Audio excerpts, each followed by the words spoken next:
दोस्तों, रूहानी ताकतें हमारे आसपास हमेशा मंडराती रहती हैं। उनकी एक अलग ही दुनिया होती है जो वास्तविकता में तो दिखाई नहीं देती, लेकिन कुछ घटनाओं से महसूस जरूर होने लगती है। ऐसी ही एक हवेली के भूत की है। दरअसल एक पुरानी हवेली है जिसमें कई साल पहले राजा महाराजा रहा करते थे, लेकिन अब वह वीरान पड़ी है क्योंकि उन राजाओं के वारिस देश से बाहर जा चुके हैं। हवेली की हालत जर्जर हो चुकी है। अब उसे मरम्मत की जरूरत है। इसके लिए शासन के नोटिस के अनुसार संपत्ति के मालिक को सूचित किया जाता है। कुछ दिनों में पूर्व राजाओं के वारिस में से एक लड़की हवेली में अपने बच्चे के साथ दाखिल होती है, जो कि उस जमाने के राजा के नाती की लड़की थी। उसका नाम उर्मिला था। उसके पति की कार एक्सीडेंट में मौत हो चुकी थी। अब वह विधवा हो चुकी है, लेकिन उसके पास उसका एक बेटा है जो 8 वर्ष का है और वह भी अपनी मां के साथ हवेली आया है।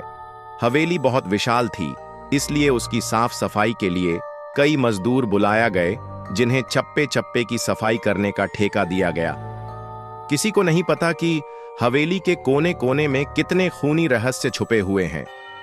उर्मिला के आने के बाद हवेली की हवा रूहानी होने लगती है। ऐसा लग रहा था मानो कोई वर्षों से इंतजार कर रहा था।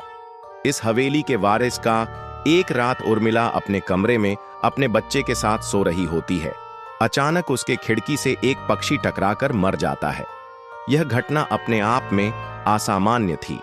पक्षी टकराते ही उर्मिला की नींद खुल जाती है और जब वह लाइट जलाकर देखती है तो डर से चीखने लगती है, क्योंकि उस कमरे की खिड़की से एक पक्षी फंसा हुआ था और उसके शरीर से खून की बूंदें फर्श पर गिर रही थीं।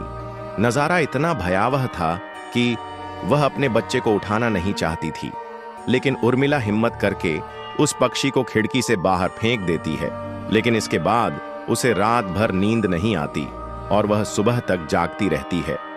दरअसल वह जानना चाहती है कि यह किसी की शरारत तो नहीं। सुबह होते ही वह अपने यहाँ काम कर रहे मजदूरों से जाकर कहती है कि रात को मेरे कमरे की खिड़की पर कोई पक्षी आकर टकराया था और तुरंत मर गया। क्या तुम लोगों में से किसी ने यह हरकत की है? क्योंकि पक्षी खुद ब खुद तो खिड़की से नहीं टकरा सकता। मजदूर कहते हैं, नहीं, हमने तो खिड़की से नीचे किसी पक्षी को मरा हुआ नहीं देखा। हम तो अभी वहां से चले आ रहे हैं। और जब सभी जाकर देखते हैं तो वहां वह पक्षी नहीं होता। उर्मिला घबराने लगती है कि यह क्या, यहां तो पक्षी होना चाहिए या कम से कम खून की कुछ बूंदें दिखनी चाहिए, लेकिन यहां पर पक्षी का एक पंख तक नहीं पड़ा हुआ। उर्मिला सभी मजदूरों को कहती है कि हवेली में बहुत सी कीमती चीजें और मूर्तियां हैं, संभाल के साफ सफाई करना। मजदूर अपने अपने काम में लग जाते हैं। उर्मिला अपने बच्चे के साथ कमरे में टीवी देख रही होती है कि अचानक हवेली की छत से एक मजदूर नीचे गिरता है। उर्मिला को अचानक लोगों की आवाज सुनाई देती है। वह भागकर खिड़की से नीचे देखती है तो एक मजदूर की लाश पड़ी होती है। उर्मिला कमरे से नीचे आती है और इसके गिरने का कारण पूछती है। लोगों के जवाब अलग अलग होते हैं। कोई कह रहा होता है कि इसने खुद आत्महत्या की है और कोई कह रहा था कि यह गलती से गिर गया है। सभी के दावे अलग थे, लेकिन उर्मिला को कुछ अनकही बातें सुनाई दे रही थीं। उर्मिला के कान में अचानक एक आहट के साथ आवाज आती है, अपने बच्चे को बचा सकती है तो बचा ले। उर्मिला यह वाक्य सुनते ही अपने कमरे की तरफ भागने लगती है, क्योंकि कमरे में उसका बच्चा अकेला टीवी देख रहा होता है। जैसे ही उर्मिला कमरे में पहुंचती है तो उसका बेटा खिड़की से कूदने वाला ही होता है कि उर्मिला उसका पैर पकड़ लेती है और वह खिड़की से लटक जाता है। उर्मिला पूरी ताकत से उसे ऊपर खींचती है, लेकिन बच्चा फिर भी कूदने की जिद कर रहा होता है। उर्मिला किसी कदर अपने बच्चे को काबू में करती है और कमरे के बाहर आ जाती है और वह मजदूरों से पूछती है, बताओ क्या है इस हवेली में, क्योंकि ये बच्चा तो ऐसा नहीं कर सकता और अभी यह सब जो हो रहा है कुछ अलग ही चल रहा है। तभी एक बूढ़ा मजदूर उर्मिला से कहता है, बेटी, ज्यादा जानना हो तो अपने पूर्वजों की कहानी पढ़ो, तभी तुम्हें इस हवेली का इतिहास पता चलेगा। इस हवेली की कहानी की किताब इसी गांव के सरपंच के घर में रखी होती है, जो कि बहुत साल पहले मर चुके थे। लेकिन अब भी उनके बेटों के पास वह किताब मौजूद थी। उर्मिला सरपंच के घर पहुंचती है और किताब ले लेती है। किताब पढ़ते ही उसे पता चलता है कि इस हवेली में एक नौकर नौकरानी भी थे, जिनके बीच में बहुत प्यार था और वह कई सालों से हवेली की सेवा कर रहे थे।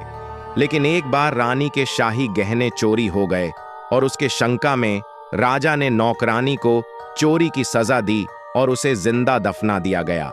उसके गम में उसके पति ने भी अपनी जान दे दी और उसके 1 महीने बाद ही उस राजा ने अपनी ही तलवार अपने गले में घुसेड़कर आत्महत्या कर ली। उसके बाद छोटे मोटे हादसे हवेली में होने लगे, जिस वजह से यह हवेली हमेशा के लिए बंद कर दी गई। कई सालों के बाद वहां कोई आया है, जिससे वहां रहने वाली आत्माओं को मौका मिल गया फिर से बदला लेने का। उर्मिला हवेली का रहस्य जानकर यहां से जाना चाहती है, क्योंकि उसे अपने बच्चे की चिंता है। इसलिए वह रात में ही कार लेकर एयरपोर्ट के लिए निकल जाती है। अचानक रास्ते में उसकी कार का एक्सीडेंट हो जाता है और कार पलटकर उल्टा हो जाती है, लेकिन दोनों को कोई नुकसान नहीं होता। उर्मिला अपने बच्चे को बाहर निकाल लेती है और सुनसान सड़क पर भागने लगती है। रास्ते में उसे एक कार आते दिखाई देती है और कार रोकने के लिए उर्मिला सड़क के बीच में खड़ी हो जाती है और अपनी मदद के लिए चिल्लाने लगती है। तभी अचानक कार वाला आकर कार का ब्रेक लगा देता है। उर्मिला पास जाकर देखती है तो उसकी हिम्मत बढ़ जाती है, क्योंकि यह एक पुलिस ऑफिसर होता है। उर्मिला हड़बड़ाहट में उसे अपनी बात कहती है और रोने लगती है। पुलिस ऑफिसर उन्हें अपनी गाड़ी में बैठने को कहते हैं और रोड में जाने लगते हैं। रास्ते में एक बूढ़ा सड़क पर जा रहा होता है और इनकी कार के सामने आते ही रोड पर गिर जाता है। पुलिस ऑफिसर गाड़ी से उतरकर उस व्यक्ति को देखते हैं। बूढ़ा व्यक्ति बेहोश हो चुका था। पुलिस ऑफिसर उसे गोद में उठाकर अपनी गाड़ी में पीछे बैठा देता है और अस्पताल के लिए चलने लगते हैं। अचानक उस बूढ़े व्यक्ति का हाथ पीछे से पुलिस ऑफिसर की गर्दन तक पहुंच जाता है। पुलिस ऑफिसर छटपटाने लगते हैं और अचानक गाड़ी का ब्रेक लगा देते हैं। गाड़ी की स्पीड कम होने की वजह से कार वहीं खड़ी हो जाती है और ऑफिसर अपनी गन निकालकर बूढ़े की तरफ निशाना लगाकर गोली चला देता है। बूढ़े की सर में गोली लगने से भी उसकी जान नहीं जाती है। महिला और पुलिस ऑफिसर दोनों समझ चुके थे कि यह कोई भूत है। भूत को देखते ही उर्मिला अपने बच्चों को लेकर बाहर निकल जाती है और इसी बीच पुलिस ऑफिसर भूत की पकड़ से अपने आप को छुड़ाने में कामयाब हो जाते हैं।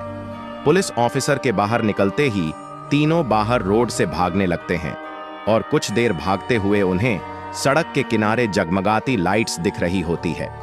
पुलिस ऑफिसर उर्मिला से कहते हैं कि मैडम, यह एयरपोर्ट है, जल्दी चलिए। उर्मिला अपने बच्चों को लेकर एयरपोर्ट के अंदर पहुंच जाती है। एयरपोर्ट पहुंचते ही उर्मिला की जान में जान आ जाती है, क्योंकि पुलिस ऑफिसर की बहादुरी की वजह से उसके बच्चे की जान बच गई थी। लेकिन हवेली में भूतिया ताकतों का आधिपत्य अभी तक बना है और इसी के साथ खूंखार भूतिया कहानी खत्म हो जाती है।